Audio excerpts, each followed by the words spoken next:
శుభవార్త.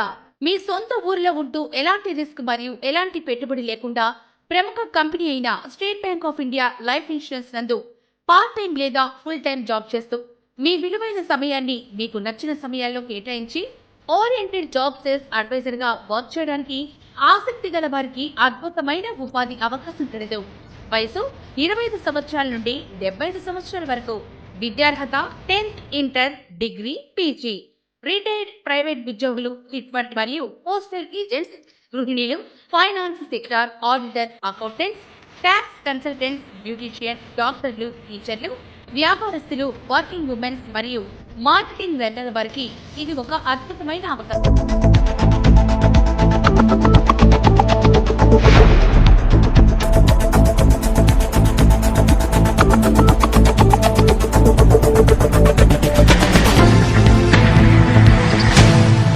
Government general హాస్పిటల్లో కొత్తగా ఒక క్యాత్ ల్యాబ్ని ప్రారంభించడం జరిగింది. అదేవిధంగా ఒక ఇంటెన్సివ్ కార్డియాక్ కేర్ యూనిట్ కూడా ప్రారంభించడం జరిగింది. ఇప్పటిదాకా కార్డియాలజీ డిపార్ట్మెంట్ గత 4 నెలల్లో గతంలో ఎప్పుడు యాంజియోలు కూడా చేసిన నేపథ్యం లేదు.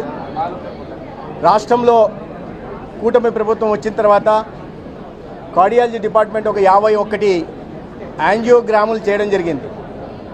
ఇవాళ దాదాపు 6.5 కోట్లతో ప్రారంభించబడిన క్యాత్ ల్యాబ్ కారణంగా ఈ కరోనరీ ఇప్పటిదాకా చేస్తున్న యాంజియోగ్రాములకి అదనంగా కరోనరీ యాంజియోప్లాస్టీ కానీ లేదా పెరిఫరల్ యాంజియోప్లాస్టీ కానీ లేదా ఏట్రియల్ సెప్టల్ డిఫెక్ట్స్ని సరిచేసే విధానం కానీ అందుబాటులోకి వస్తుంది. తద్వారా పేదలకి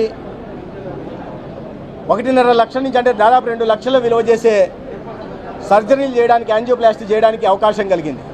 అయితే ఈ సందర్భంగా నేను ఈ జీజీహెచ్ ప్రిన్సిపాల్ గారికి, అదేవిధంగా సూపరింటెండెంట్, ప్రధానంగా కార్డియాలజీ డిపార్ట్మెంట్ అసోసియేట్ ప్రొఫెసర్ ఎవరైతే ఉన్నారో కె వెంకటేశ్వరరావు గారిని ప్రత్యేకంగా అభినందిస్తున్నా. ప్రిన్సిపాల్ గారిని వీరందరినీ కూడా అభినందిస్తున్నా.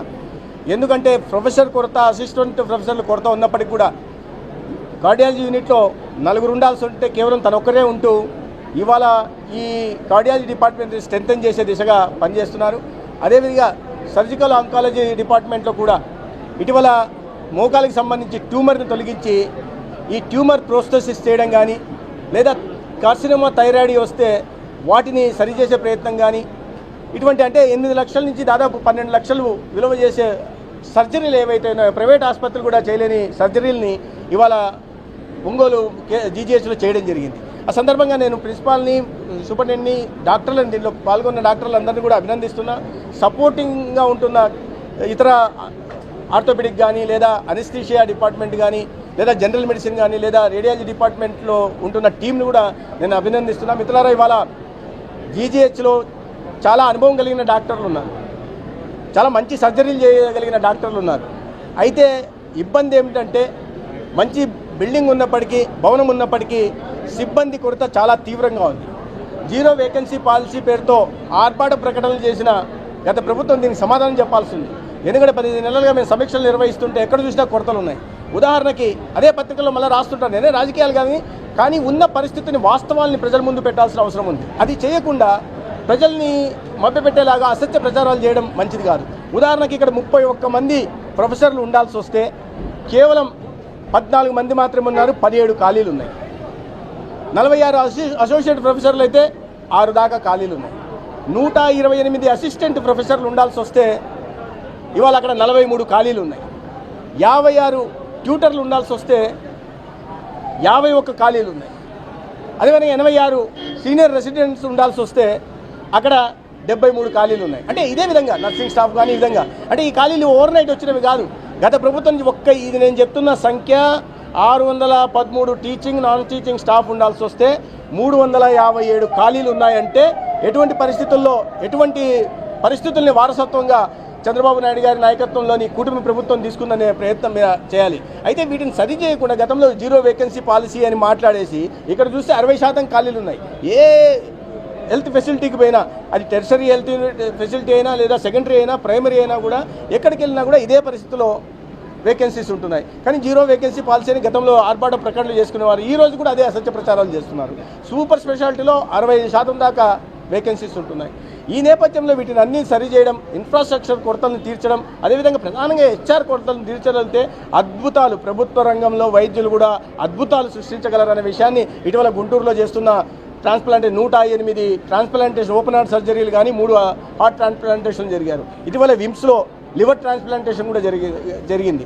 అంటే ప్రజలకి, ముఖ్యంగా పేదలకి, అనారోగ్యంతో బాధపడుతున్న వారికి ప్రభుత్వ రంగ వ్యవస్థల పట్ల విశ్వాసం పెంచగలిగిన ఈ సమర్థత కలిగిన డాక్టర్లు కూడా ప్రభుత్వ రంగంలో ఉన్నారు. మరి కాస్త మోటివేషన్ ఉంది. అయితే ఈ ఒత్తిడి కారణంగా దగ్గరగా 60% కొరతలతో ఒకే ప్రొఫెసర్ అన్ని రకాల సర్జరీలు చేయాల్సి ఉంది, ఓపీలు అటెండ్ కావాల్సి ఉంది, అదేవిధంగా విద్యాబోధన కూడా చేయాల్సి ఉంది. ఈ నేపథ్యంలో కూడా ఆ ప్రతికూలల మధ్య కూడా పనిచేస్తున్నందుకు నేను నిజంగా వైద్య సిబ్బందిని అభినందిస్తున్నా. రెండో వైపు ఏ పవిత్ర వృత్తిని మీరు ఎన్నుకున్నారో ఆ పవిత్ర వృత్తికి అంకిత భావంతో పనిచేయాలని, సాయంత్రం పూట ఈ ఓపీ మీ పని వేళలు పూర్తిగా ఉండాలని, ఎమర్జెన్సీ కేసెస్లో అందుబాటులో ఉండాలని కూడా వారికి చెప్పడం జరిగింది. ఈ ఆసుపత్రిలో ఉంటున్న కొరతల్ని గుర్తించడం జరిగింది, ప్రజలు ఎదుర్కొంటున్న సమస్యలను గుర్తించడం జరిగింది. ఈ ప్రభుత్వం దృష్టికి తీసుకెళ్లిన తర్వాత వీటిని సమీక్ష నిర్వహిస్తున్నాం.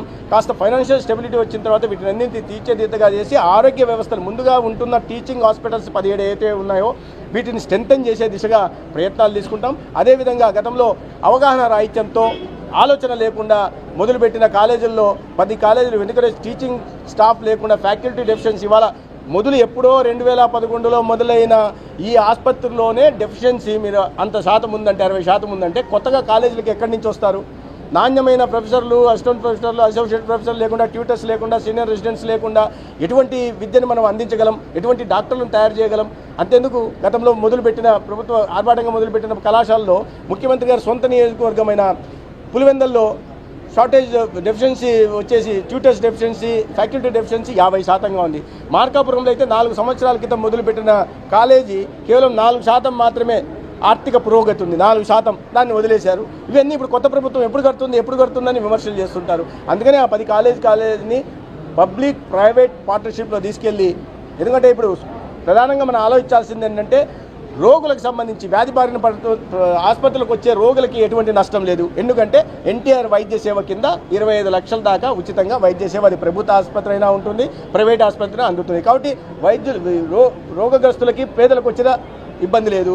రెండోది, కొత్తగా మొదలైన 7 ప్రభుత్వ కళాశాలల్లో సెల్ఫ్ ఫైనాన్సింగ్ స్కీమ్ తీసుకొచ్చి దాని కింద ప్రభుత్వం, ప్రైవేట్ కళాశాలలకి తేడా లేకుండా కన్వీనర్ కోటాలో, మెరిట్ కోటాలో కూడా 4.5 లక్షల దాకా ఫీజు పెట్టారు. మేనేజ్మెంట్ కోటాలో 13 లక్షలు పెట్టారు. అదేవిధంగా ఎన్ఆర్ఐ కోటా అంటే ప్రైవేట్ కళాశాలలో ఏ రకమైన ఫీ స్ట్రక్చర్ ఉందో దాన్నే ఇప్పుడు కొత్తగా మొదలుపెట్టిన 7 కళాశాలలో కూడా వచ్చాయి. దానివల్ల స్టూడెంట్లకు కూడా అదనంగా ఒరిగే ఇబ్బంది లేదు. అందుకని ఒక నాణ్యమైన వైద్య విద్యను అందించే దిశగా ప్రభుత్వం ఈ మిగిలిన 10 కాలేజీలని పీపీపీ మోడ్లో పూర్తి చేయాలి. తద్వారా ఒక నాణ్యంగా కలిగిన వైద్యులను తయారు చేయాల్సి ఉంది, ఒక ఆరోగ్య సంరక్షణ కాపాడుకోవడానికి ప్రయత్నం చేయాల్సింది. ఆ దిశగా ప్రభుత్వం అనేక ప్రయత్నాలు మొదలుపెట్టింది.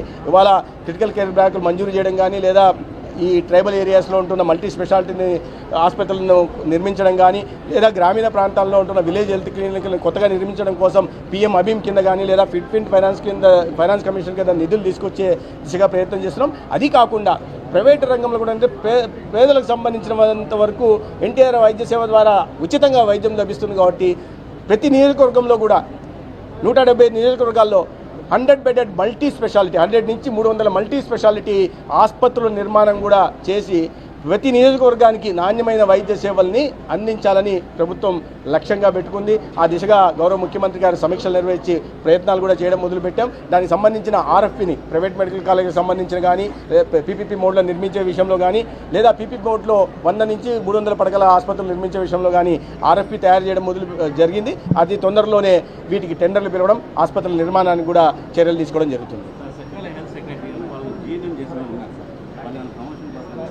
చేశాం. గతంలో సబ్ సెంటర్లో ఉంటున్న వాళ్ళని ఏఎన్ఎంని తీసుకొచ్చి ఆలోచించకుండా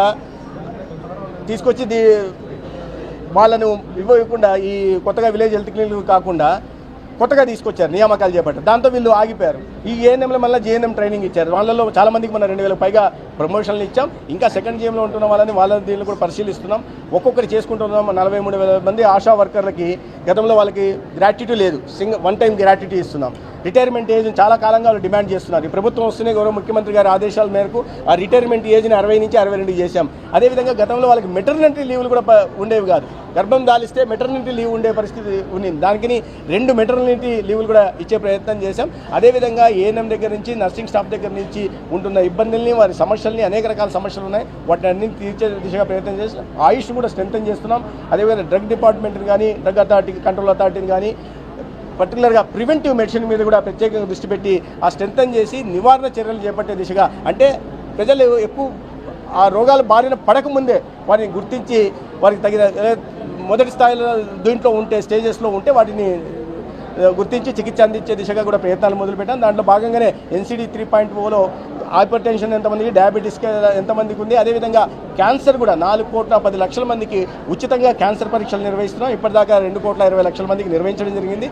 దాంట్లో ఎవరైతే అనుమానిత కేసులు ఉన్నాయో, అనుమానిత కేసుల్ని ఈ ఒంగోలు లాంటి టెర్షరీ సెంటర్స్లో ప్రివెంటివ్ ఆంకాలజీ యూనిట్లని మొదలుపెట్టి ఆ అనుమానిత కేసులు అక్కడ పెడితే పాజిటివ్ కేసెస్ దాంట్లో కూడా 10 దాకా వస్తున్నాయి. క్యాన్సర్ అనేది ఒక మహమ్మారి పెరుగుతూ ఉంది. 22 సంవత్సరంలో 75,000 మంది, 73,000 మంది క్యాన్సర్ బారిన పడితే 41,000 మంది చనిపోయారు. ప్రపంచవ్యాప్తంగా ఇదే పరిస్థితి ఉంది. 17% క్యాన్సర్ బారిన పడుతున్నారని లెక్కలు చెప్తున్నాయి. ఈ రాష్ట్రంలో వీటిని ముందుగా గుర్తించి నివారణ తీసుకోవడం, లేదా ప్రాథమిక దశలను గుర్తించి వాటికి సరైన చికిత్స అందించి ప్రాణాలను కాపాడి ఆ కుటుంబం ఆర్థికంగా చితికిపోకుండా కాపాడే ప్రయత్నం కూటమి నాయకత్వం చేస్తూ ఉంది. దాంట్లో ముఖ్యమంత్రి చంద్రబాబు నాయుడు గారు పదే సమీక్షలు నిర్వహించి ఆ దిశగా మమ్మల్ని నడిపించే ప్రయత్నం చేస్తున్నారు. శుభవార్త. మీ సొంత ఊరిలో ఉంటూ ఎలాంటి రిస్క్ మరియు ఎలాంటి పెట్టుబడి లేకుండా ప్రముఖ కంపెనీ అయిన state bank of India life insurance నందు పార్ట్ టైం లేదా ఫుల్ టైం జాబ్ చేస్తూ మీ విలువైన సమయాన్ని మీకు నచ్చిన సమయాల్లో కేటాయించి ఓరియంటెడ్ జాబ్ సేల్స్ అడ్వైజర్ గా వర్క్ చేయడానికి ఆసక్తి గల వారికి అద్భుతమైన ఉపాధి అవకాశం కలదు. వయసు 25 సంవత్సరాల నుండి 75 సంవత్సరాల వరకు. విద్యార్హత 10th inter, degree, PG. Retired private ఉద్యోగులు, చిట్ఫండ్ మరియు పోస్టల్ ఏజెంట్స్, గృహిణులు, finance sector, auditor, accountants, tax consultants, beautician, డాక్టర్లు, టీచర్లు, వ్యాపారస్తులు, వర్కింగ్ ఉమెన్స్ మరియు మార్కెటింగ్ రంగాల వారికి ఇది ఒక అద్భుతమైన అవకాశం.